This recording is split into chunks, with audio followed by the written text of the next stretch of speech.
Hallo Freunde und herzlich willkommen zu einem neuen Sonntagsupdate. Leute, ich bin wieder in meiner Werkstatt. Wie jedes Video wird ja langsam langweilig, ne? Naja, okay. Ich habe gemerkt, euch gefällt das sehr, dass ich euch zeige, was ich hier eigentlich so mache. Die Videos sind mittlerweile über die Jahre immer gestellter geworden. Man bereitet sich immer mehr auf die Videos vor.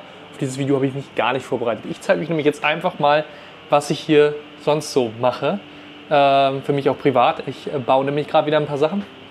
Ob das interessant ist, ich weiß es nicht. Das schauen wir jetzt. Ich zeige es euch auf jeden Fall. Also, über diesen Drucker habe ich sowieso noch nie viel gesprochen. Den habe ich irgendwie für mich gebaut. Ich wollte eigentlich ein Video machen. Habe ich aber nicht. Auf einmal war er fertig. So. Sollte so eine DL Edition werden. Ich habe die hier rot lackiert. Die Teile sind aus einem Material, was in Zukunft vielleicht in meinem Shop kommt. Das ist nämlich PETG mit Glasfaser in so richtig knalligen Farben. Richtig geil geworden. Oberflächen sehen auch richtig schön aus. Und dieses Druckbett, das hat mir mal ein Zuschauer geschenkt. Das ist so absurd, das hat so viele Farben. Ich finde das so geil. Und das passt richtig gut zu diesem Drucker. So, kriegen wir das auch wieder rauf. Zack, genau. Den muss ich aber nochmal einrichten. Die hat, glaube ich, irgendwas mit dem Lagern. Die sind hier ein bisschen dreckig. Die habe ich natürlich nicht erneuert. Die habe ich nicht sauber gemacht und auch nicht neu gefettet. Und das ist vielleicht jetzt ein Problem, weshalb der hier einen Y-Fehler schmeißt. Das muss ich mir nochmal genauer angucken. Soll nicht das Thema für heute sein. Es geht eigentlich um das hier und das, was da steht. Ich baue mir nämlich gerade wieder so eine komische Figur. Ich habe vor einiger Zeit mal mit meinem Anycubic Mega 3 Max, oder wie das Ding heißt, der steht ja noch bei mir zu Hause und der läuft auch gerade wieder, weil ich habe mir den eigentlich für ein Projekt gekauft, für einen Kunden. Der Kunde hat den Auftrag dann auf jeden Fall nicht ausgelöst, war wieder dumm, aber ich habe ein Video darüber gemacht und ich drucke mit diesem Drucker fast jeden Tag, der läuft ständig. Ich habe den jetzt von einer 0,8er auf eine 0,4er Düse zurückgerüstet. Ich kann euch gleich auch nochmal zeigen, was der Drucker gerade druckt. Er druckt nämlich etwas für diese Figur hier. Also, ich habe hier so einen riesen Fuß gedruckt und ich habe auch noch einen zweiten Fuß gedruckt. Den habe ich jetzt auch schon abgeklebt, denn ich will das nachher lackieren mit einem relativ dicken Lack. Kann ich euch auch genau gleich zeigen, was das für einer ist. Könnte ich eigentlich auch mal ein Video machen. How to lackiert 3D-Druckteile. Auf jeden Fall haben wir hier zwei Beinchen und wir haben hier schon den Oberkörper und auch hier die Hände habe ich abgeklebt. Die sollen nämlich weiß bleiben und die Figur an sich, hier hat so ein bisschen Felloptik, sieht ein bisschen aus wie das Krümelmonster. Die soll ein oranges Fell bekommen. So, und ich kann das hier mal draufstellen, dass wir schon mal ein bisschen sehen, wohin die Reise geht. Zack, so. So wird das Männchen aussehen. Der Kopf, der ist gerade im Druck. Der braucht aber 2 Tage. Über 2 Tage sogar. Das heißt, der hat jetzt noch mindestens einen Tag vor sich. Ich kann es euch noch einmal zeigen. Hände sind abgeklebt. Der Fuß muss noch abgeklebt werden. Das habe ich hier mit ein bisschen Zip-Beuteln gemacht. Klug wie ich bin, habe ich mir solche Beutelchen genommen und habe die einfach mit Gewalt geöffnet. Zack, so. Da habe ich so einen Kunststoffstreifen. Und dann für vorne brauchte ich eine etwas größere Tüte. Zack, so.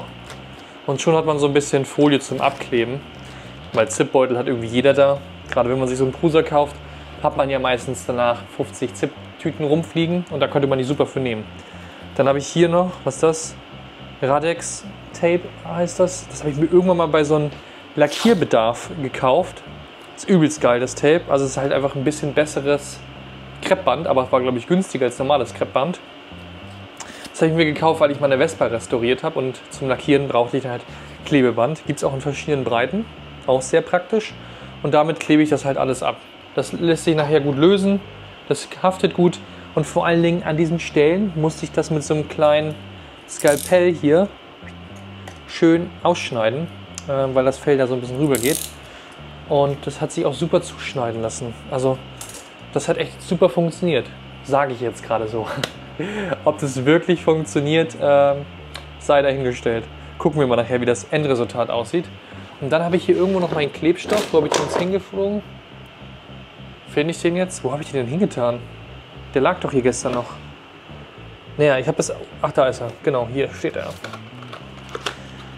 Ordentlich wie ich bin. Hier. Kennt ihr alle. PLA Glue habe ich damit geklebt. Ziemlich geil. Hat gut funktioniert. Ist jetzt auch schon wieder fast alle. Das müsste noch reichen, um den Kopf zu verkleben. Ich habe auch überlegt, ob ich das mal in meinem Shop aufnehme, weil ich glaube, das kann man nur in der Schweiz bestellen. Das PLA-Glue von Maggi. Naja, müssen wir uns mal beschäftigen. Auf jeden Fall gutes Zeug. Die Figur muss jetzt halt noch einmal hier unten abgeklebt werden. Dann bin ich überlegen, ob ich vielleicht die Beine schon mal vorlackiere oder ob ich es komplett zusammenklebe und dann alles lackiere. Wie die Nonplusultra-Geschichte ist oder ob man hier das noch überspachtelt, könnte man auch machen. Aber mit dem Fell ist das sehr aufwendig, deswegen hoffe ich, dass der Lack dick genug ist. So, wo ist der Lack? Dann nehme ich nämlich diesen Lack. Da habe ich mir natürlich wieder die Sprühdose ausgesucht, die ich schon vor 100 Jahren gekauft habe. Und das ist genau die Dose, die ich nur noch einmal da habe. Gelb wollte ich nicht, blau, Krümelmonster wollte ich auch nicht. Ich wollte ihn orange haben. Wie auch eigentlich alles ist, was ich tue, ist orange. Ich habe leider nur noch eine Dose, deswegen ich hoffe, dass diese Dose dafür im Endeffekt reicht. Sollte aber. Müsste eigentlich noch ganz voll sein. Ich glaube, ich habe die fast nahezu gar nicht benutzt. Auf jeden Fall ist das eine Graffiti-Sprühdose. Damit macht man eigentlich so Malereien nachts um 2:30 an der Wand. Aber das Geile an dieser Farbe ist, sie ist erstens günstig. Die Dosen kosten, glaube ich, nur 4, 5 Euro statt 10 oder 15 Euro. Und die Farbe, die ist so unfassbar dick. Alles, was du damit besprühst, ist gleich beim ersten Sprüher deckend, selbst auf schwarz. Das Zeug ist einfach wie Wandfarbe aus der Tube. Hier. Genau, und damit werde ich die ein bisschen besprühen. Dafür muss ich aber erstmal noch den Fuß abkleben. Mache ich aber nachher. Dauert jetzt zu lange. So, also das ist mein Projekt, was ich gerade habe. Ich baue auch gerade noch eine andere Figur. Weiß ich auch nicht, was ich jetzt mit den Figuren habe. Bisschen Deko für zu Hause. Der eine große Otto, den ich damals im Video gedruckt habe, den habe ich auch von der Schützstruktur befreit mit Hammer und Meißel. Deswegen habe ich jetzt auch auf die 04er zurückgerüstet, weil die Schnittstruktur mit der 08er so stabil war. Und ich habe schon versucht runterzuschrauben, aber im Endeffekt glaube ich, ist das mit der 04er die bessere Lösung. Genau. Habe ich aber auch geschafft, steht jetzt bei mir zu Hause im Flur und da dachte ich, ich brauche noch ein paar mehr Kollegen. So, hier drucke ich mir noch eine etwas kleinere Figur. Hier ist so ein Teil vom Gehirn. Die habe ich auch ein bisschen auf dem XL hier über Nacht mehrere Farben gedruckt. Jetzt muss ich noch die andere Seite drucken, die ist so ein bisschen mit Organen. Vielleicht kennt ein oder andere diese Figuren. Das sind irgendwie von so einem Designer, Künstler. I don't know. Auf jeden Fall finde ich die ganz witzig als Deko für zu Hause. Ansonsten super. Läuft auch wieder nix hier. Ich habe den natürlich vor dem Video schon runtergenommen, die Teile, weil ich jetzt gleich den anderen drucken wollte, aber ich habe mein MacBook nicht mitgenommen, also kann ich den jetzt noch nicht starten. Muss ich später von unterwegs machen. Hier trockne ich gerade noch eine Rolle für ein Video. Ich habe ja gesagt in dem Video, was ich bald drehe, also ihr wisst noch nicht, dass ich es gesagt habe, aber in einem Video sage ich, dass ich auch noch dieses Material testen möchte. Das ist nämlich ein Material von Redline, das habe ich mir mal gekauft. Warum habe ich mir das gekauft? Weil ich dachte, das wäre cool. Das ist PVA. Und das ist ja auch so wasserlöslich, glaube ich. Es gibt ja auch PVB, das habe ich auch. Aber PVA wollte ich mal testen, bevor die Rolle hier irgendwie ganz verrottet. Die ist nämlich schon ein paar Jahre alt, wenn die überhaupt noch sich verdrucken lässt. Aber die teste ich in einem Video, wo ich eigentlich ein anderes Material teste. Kann ich euch jetzt auch schon mal einen Sneak Peek geben. Es gibt auch noch andere YouTuber, Influencer, die das schon mal getestet haben. Das ist nämlich hier dieser ganze Klimbim von der Firma Xionier. Und hier habe ich schon mal so eine Drohne gedruckt. Und ihr seht, da ist so eine Trennschicht. Und die lässt sich nachher super lösen. Welche Vorteile das hat und ob das rentabel ist und ob ich euch das empfehlen würde, das seht ihr dann im Video. Ich teste das jetzt selbst gerade auch noch. Hier ist auch mal ein Banshee daraus gedruckt. Das lässt sich nachher in so einer Lauge komplett auflösen. Hier zum Beispiel, da habe ich das auch als Trennschicht genommen. Das ist komplett aus ABS gedruckt. Auf dem Bambu Leopard 2D. Die Plastiktonne und ich freunden uns langsam wieder an. Dann habe ich hier noch so einen Testwürfel gedruckt. Seht ihr dann alles im Video, was es mit diesem Würfel auf sich hat. Und dann hier noch so ein Unterteil, auch komplett aus ABS. Zack. Da habe ich gerade diese neue Farbe von, habt ihr ja gerade im Video gesehen. Genau, ABS Plus Leuchtgrün von Filament Unger. Alter, was läuft da auf mir? Oh, da war eine kleine Babyspinne. Och nee. Oh Gott. Das hat jetzt sehr gekribbelt. So, also das teste ich hier gerade. Müsste ich jetzt eigentlich auch gleich schon mal wieder was anschmeißen. Es ist auch ein bisschen was schief gegangen hier unten. lag vielleicht daran, dass ich das falsche Material mit der falschen Temperatur gedruckt habe. Also ist das Material ein bisschen aufgeschäumt. Habe ich mich in der Rolle vergriffen. Apropos Rolle, hier ist es an der Seite. Zack, so sieht das aus. VXL 111. Seht ihr alles im Video. So, die Sunlu hier oben drauf benutze ich nach wie vor immer noch ganz gerne. Da habe ich gerade was auseinandergebaut, weil ich da auch am Rumprobieren bin. Gibt es nämlich vielleicht bald ein Upgrade. Und hier gibt es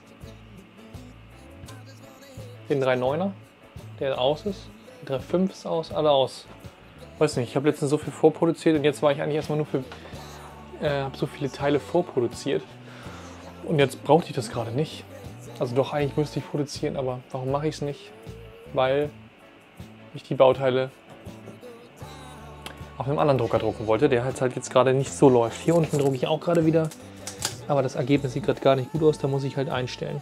Eigentlich sind, muss ich ganz ehrlich sagen, so viele Drucker sind bei mir irgendwie verstellt und ich muss mir einfach mal einen Tag nehmen und die alle wieder 100%ig kalibrieren, weil das ist halt schade, wenn du Bauteile hast und die haben dann teilweise komische Artefakte, weil die irgendwie verstellt sind. Also muss man einfach nochmal kalibrieren, muss ich mich mit beschäftigen.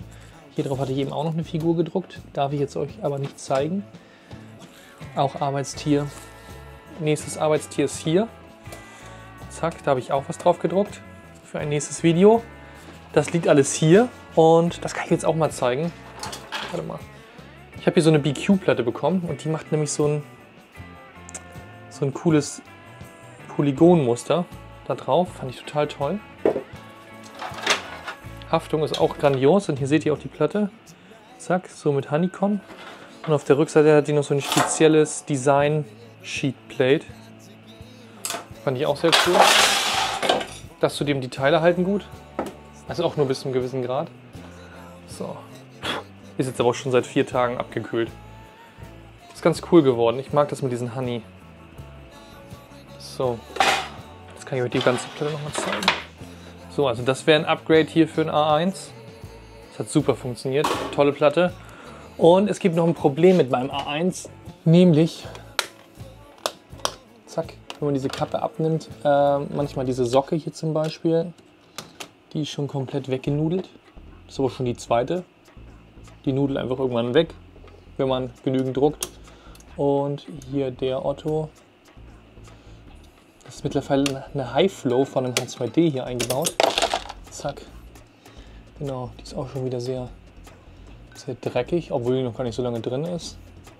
Und mein größtes Problem mit diesem Drucker ist eigentlich, dass dieser Extruder manchmal ein bisschen verklemmt. Ich habe viel CF-Materialien gemacht und mit der Zeit verstopft die Düse halt minimal. Heißt nicht, dass man nicht drucken kann, aber der Durchfluss wird ein bisschen schwieriger und dann kommt der Extruder nicht gegen an. Die Zähne und dann rutscht das durch und das nervt mich. Da ist mir eingefallen, BQ hat mir vor einiger Zeit nicht nur diese Platte hier geschickt, sondern die haben mir auch so ein Upgrade-Zahnrad geschickt. Und ich habe das irgendwie nie eingebaut. Zack, hier, bap, das ist von BQ. Das hier ist von BQ. Das ist auch von BQ. Und das haben die mir alles noch geschickt für den A1. Und ich habe mich da nie wirklich mit beschäftigt. So. Also für den Extruder haben sie mir das Panda Craw A1 Hardness Gear Set geschickt. Also da nochmal ein großes Dankeschön. Ich habe es jetzt noch nicht eingebaut, deswegen kann ich dazu nicht viel sagen. Aber es sieht auf jeden Fall hochwertig aus. Richtig schönes Messing-Extruderrad hier. Und dazu gibt es noch, sehr cool, wahrscheinlich das größte Upgrade. Ist da jetzt so dran. Hier so einen speziell Aluminium gefrästen Hebel. Hier auch mit Messing, auch ein Kugellager. Und das soll vermutlich die optimale Filamentförderung bieten. So, was haben wir hier noch drin? 2 Ersatzkugellager wären noch dabei. Ist auch schon mal gut. Dann weiß man, dass man da das Richtige hat. Und was ist das noch? Das ist ein Teer. Ein ganz spezielles Fett. Ich weiß nicht, ob da jetzt in dem Fett noch Graphit mit drin ist. Oder warum das so schwarz ist, ich weiß es gar nicht. Würde ich gleich nochmal nachgucken. Auf jeden Fall würde ich das jetzt gleich gerne mal einbauen, weil ich hab's ja. Und es wäre ja schade, wenn man es nicht einbaut. Und es soll halt deutlich besser werden. Und das kostet, glaube ich, auch nicht die Welt. Und wenn das dann keine Probleme mehr macht, wäre das schon ein richtig geiles zu empfehlendes Upgrade. So, hier ist noch der QR-Code drauf für die Introduction. Schauen wir uns gleich genauer an. Dann habe ich hier ein Paket Panda No. Stamm ist echt, gibt es immer diese Quietsche-Entchen dazu. Warte mal, warum quietscht die denn jetzt nicht? So, Freunde. Gut, ich mache hier schon wieder Scheiße. Also, in diesem Paket war das Display drin, was wir alle kennen, weil das eine Zeit sehr viel in Instagram unterwegs war. Ziemlich cool, habe ich leider noch nie verbaut. Hier ist auch das passende Stromkabel dabei. Zack, und das braucht noch ein Gehäuse. Das bietet BQ natürlich auch an. Und das ist das hier, das ist so transparent. Allein das ist schon irgendwie ein cooles Upgrade, wenn irgendwas transparent ist, sieht das irgendwie anders aus. Und anders ist in dem Fall gut. So, dann haben wir hier noch so einen anderen Rahmen bekommen. Zack. Und da können wir das Display wahrscheinlich jetzt einmal einbauen. Zack, das kann man hier einfach so reindrücken. Oh, die Schutzfolie schon mal abziehen hier. So. Und dann kommt noch diese Sicherungshalterung hier rein. So, dann hätte man das jetzt schon mal verbaut. Und das müssen wir jetzt halt einmal konfigurieren. Ich dachte, dass das nicht geht, weil Bambu Lab da irgendwas angepasst hat. Ich werde das jetzt gleich einfach mal ausprobieren und gucken, ob es geht. So, ich werde mich da einmal kurz mit beschäftigen, dann zeige ich euch, wie das funktioniert. Das ist doch nice to have. So, ich habe das jetzt mal hier hinten in mein A1 reingesteckt. An den Strom und er sagt jetzt schon was. Hier könnt ihr auf der Kamera jetzt nicht lesen. Oh, jetzt hat sich schon was geändert. Hello, please scan the QR code with your camera app and configure network and Panda Knomi. Yeah, let's go. Ich scanne das mal eben. Da ist schon das Gesicht gewesen kurz. Hat das jetzt funktioniert? Nö, funktioniert gar nicht. Top. Doch, funktioniert. Zack. Okay, jetzt kommen wir hier auf so eine Seite. Hey, was will er von mir? So, jetzt müssen wir hier einmal... So, ich versuche mal einmal kurz das WLAN hier einzurichten. Der scannt jetzt gerade die Umgebung. Ach, das kann ja wieder dauern. So. Ich habe das WLAN jetzt hoffentlich verbunden. Sharing your printer. Okay, das ist schon mal gut. Hat nicht gleich funktioniert. Ich sitze hier schon seit einer Viertelstunde. Aber es geht. Vielleicht lag es auch daran, dass ich da zu viel Metall in der Nähe hatte und die WLAN-Antenne ein bisschen verwirrt war. Jetzt sucht er nach Druckern. Da kann ich auch den Druckcode direkt eingeben hier. Ich kann hier auch die Printer-Seriennummer direkt eingeben. Vielleicht hilft das. Nö. Der hat den H2D, Art 1 Mini und den normalen A1 gefunden. Brauche ich gar nichts mehr machen. Jetzt verbinden wir das. Scan Complete steht hier schon mal. Das ist schon mal gut. Wenn es grün leuchtet, ist immer gut. Wo bist du denn jetzt gleich? Okay, es dauert einen Moment die Einrichtung. Aber früher oder später wird es fertig wahrscheinlich. Ich bin schon froh, dass es überhaupt funktioniert. Gut, wenn wir das geschafft haben, können wir den Extruder ja gleich einbauen. Scheint aber nicht so, als würde es gerade funktionieren. Ich habe gerade noch gesagt, wie schön das ist, dass es funktioniert. Jetzt geht's nicht. Eine Ewigkeit später. So, jetzt ist es einfach schon 21:57 Uhr, Samstagabend. Mal wieder auf den letzten Drücker. Ich bin hier noch am Basteln. Ich war vorhin dann noch ein bisschen unterwegs. Aber ich habe mich noch mal rangesetzt. Es war ein bisschen schwierig. Ich weiß nicht, was ich falsch gemacht habe, aber ich habe irgendwie noch ein bisschen gegoogelt. Aber ich muss sagen, die Einrichtung war nicht einfach. Aber ich habe es hinbekommen. Ich kann euch jetzt gleich auch einmal erklären, was Thema ist. So, wir haben jetzt hier auf jeden Fall schon mal das Display dran. Ich habe es erstmal nur so raufgesetzt. Wir wollen ja gleich noch den Extruder wechseln. Aber da ist schon mal der Eumel. Ich habe sogar in Orange umgestellt. Und wenn ich jetzt zum Beispiel hier unten auf Steuerung gehe, machen wir das Bett auf 50 Grad, zack. Dann müsste jetzt hier oben gleich eine Grafik kommen. Und das tut es. Das ist cool. Und das Display sieht echt super clean aus. Oh Mann, ich sehe mich jetzt schon. Jetzt baue ich das auch noch beim H2D und beim A1 Mini an. Ist nice, weil man sieht halt immer auf den ersten Blick, was jetzt Sache ist, ne? Und ich weiß gar nicht, was es jetzt kostet. Müsste ich noch mal genauer gucken, aber ich glaube 30, 40 Euro vielleicht auch weniger. Ich hatte schon mal ein Display mir gekauft. Das hier, aber ich glaube, ich habe es kaputt gemacht. Weiß nicht, irgendwie geht das nicht an. Aber das macht mich jetzt happy. Das ist cool, dass das geht. Muss man ein bisschen mit rumspielen. So, auf jeden Fall funktioniert das jetzt. Wenn euch das interessiert, Link ist unten in der Videobeschreibung. Ich kann einen Affiliate-Link nehmen oder die BQ-Seite. Die wollen bestimmt, dass ich die BQ-Seite nehme. Also jetzt findet ihr da bestimmt 2 Links. Könnt ihr euch mal angucken. Ich finde es cool. Gibt's schon ewig, ich weiß. Altes Ding. Aber der Wunderbursche hat es jetzt auch mal. So. Jetzt habe ich noch mal eben mein H2D angeschmissen. Heute nur der Bambu-Lab-Content, her gibt's gar nicht. Ich will gleich noch mal ein bisschen was plotten. Für mich. Für mein Auto so ein bisschen bestickern. Ist immer geil. Ich liebe diese Plotter-Funktion beim H2D. Also eigentlich ist es fast mehr ein Plotter. Aber er kann ja auch drucken, habe ich euch ja gezeigt. Also kommt aber auch noch mal ein Video zu. Ich will dann noch so ein Langzeitding machen und so.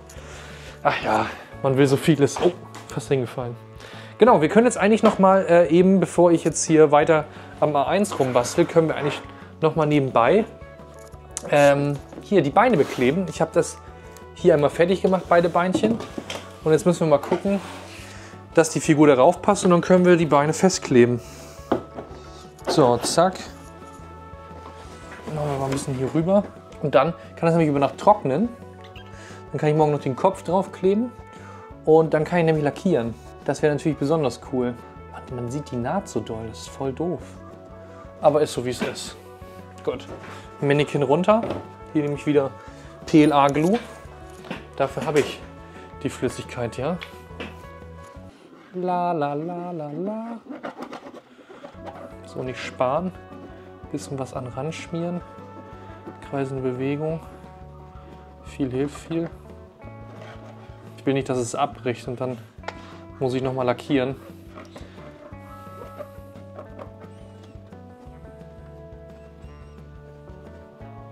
Zack. So, und jetzt können wir den Mannequin darauf setzen. La la la la la. Oh Gott.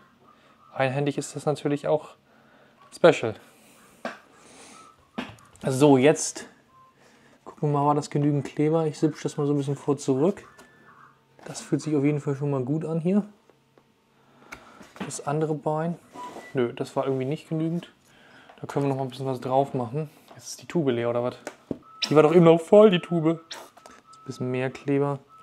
Sipschi, sipschi. So, das andere Bein, das hält schon. Müssen wir mal was Schweres oben drauf machen. Ein Akkuschrauber wäre super. Habe ich jetzt meine ganze Tube für dieses Männchen aufgebraucht. Schwein so. Gut, die war auch nicht ganz voll. Also, das hätten wir geschafft. Next one. Ich hole mal den A1 jetzt hier mal rüber.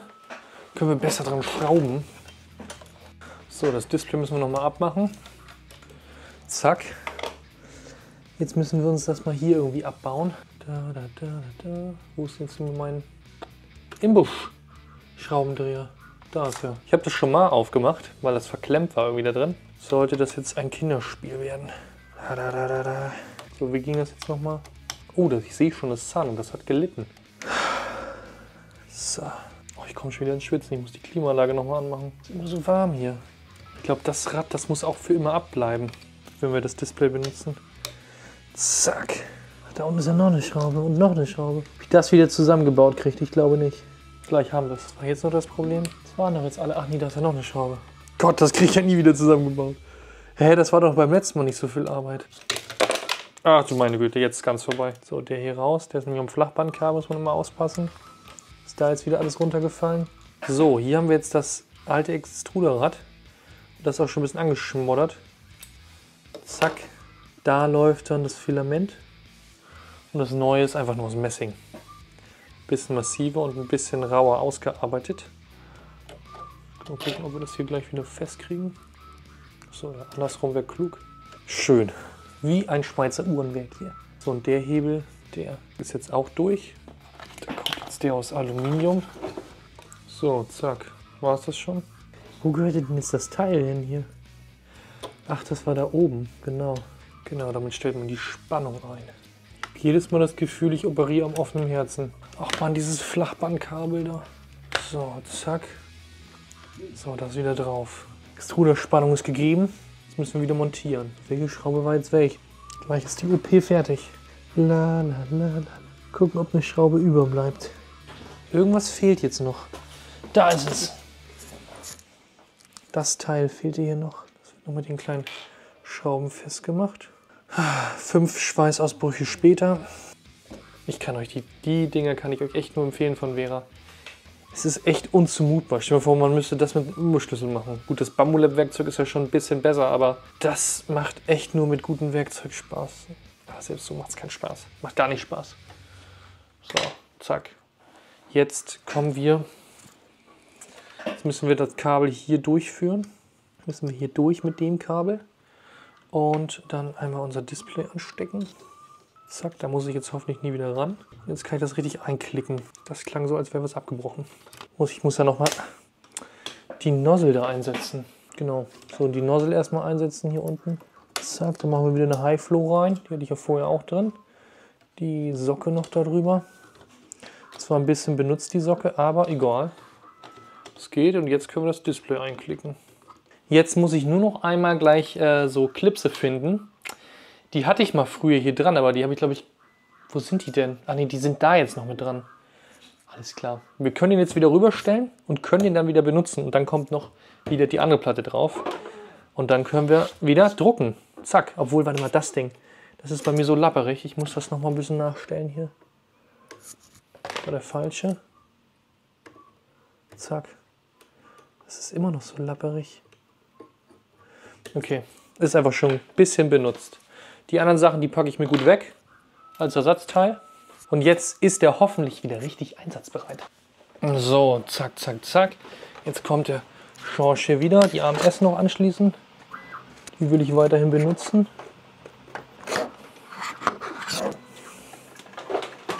Zack. Gucken, passt das hier alles top. So. Jetzt können wir hier den Eumel da oben wieder reinstecken. Zack, das hat auch geklappt. Den Schlauch wieder rein. Zack. So, einschalten. Ach, warte mal, wo ist denn ein Stromkabel hin? Ja, scheiße. Ist das jetzt runtergefallen? Ach nee. Oh nein. Oh. So. Zack. Strom an. Er muss sich erst wieder connecten. Ich kann schon mal die andere Platte holen. So, jetzt kommt die neue Plate darauf. Bam! Voll geupgradet. Der ist auch wieder aufgewacht. Können wir mal ein bisschen hochfahren. So, dann können wir mal Home. Können die Düse schon mal auf 220 hochfahren. So. Boah, geile Animation. Lieben wir. So, Bett heizt auf. Ich fand die Animation vom Home so cool. Gucken, ob er das jetzt gleich wieder zeigt. Ja, die Animation ist geil. Zack, bupp, und jetzt wird es zum Haus. Düse, oh, das ist schon schick, muss ich sagen. Das finde ich cool. Klar, Spielerei, aber man sieht halt was. Und ich habe das Display meistens zugeklappt und so weg. Und dann weiß man halt trotzdem immer, was der Drucker da so macht. Das ist schon schick. Gefällt mir doch besser, als ich dachte. Schreib mal unten in die Kommentare, ob du dir das auch schon umgebaut hast oder ob du dir jetzt überlegst, es dir umzubauen. Sieht cool aus, da leuchtet sogar noch eine rote LED da hinten. Mag ich. Mal gucken, was man damit noch alles für Spielereien machen kann. Ich habe auch gesehen, dass man dieses Gesicht hier ändern kann. Das ist geil. Vielleicht hole ich mir noch mal ein, zwei Displays und dann schaue ich mal, was man damit noch so machen kann. Oder ich probiere es erstmal mit dem. Passt aber. Cool, dass man das schon mal in der richtigen Farbe anpassen kann. Das gefällt mir. Die Bambu-Animation weiß ich nicht. Die kann ich noch rausnehmen. Die brauche ich nicht. Finde ich nicht so spannend. Ich will immer, dass das Gesicht da ist. Keine Ahnung. Schreibt mal unten gerne in die Kommentare, was man damit machen kann. Verlinkt auch gerne ein anderes Video von jemandem, der sich damit besser auskennt. Ich habe vorhin schon mal ein bisschen geguckt. Ein paar lustige Sachen gesehen, aber wie das genau funktioniert, weiß ich auch noch nicht. So, hier sehe ich gerade, Schneidmodul ist kalibriert. Das ist cool. Dann kann ich nämlich hier noch was plotten. So, der Otto, der wird auch fertig. Hier bin ich nicht ganz zufrieden. Da hat er irgendwie die Z-Naht ein bisschen zu krass gemacht. Aber hier ist auch eine Naht, da war das Filament alle.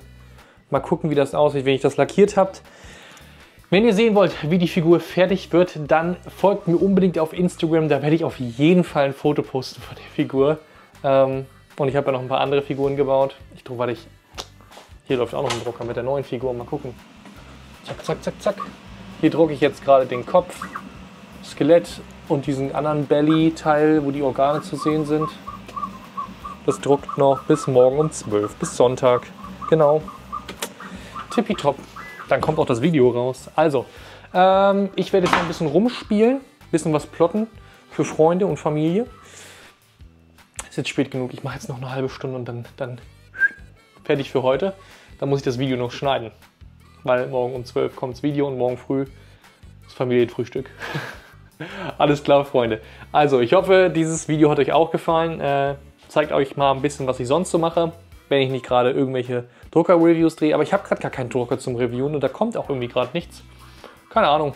Ich sage vielen Dank fürs Einschalten und lasst einen Daumen nach oben da. Abonniert die Glocke und meinen Channel und ich sage wie immer vielen Dank. Bis gleich, Freunde.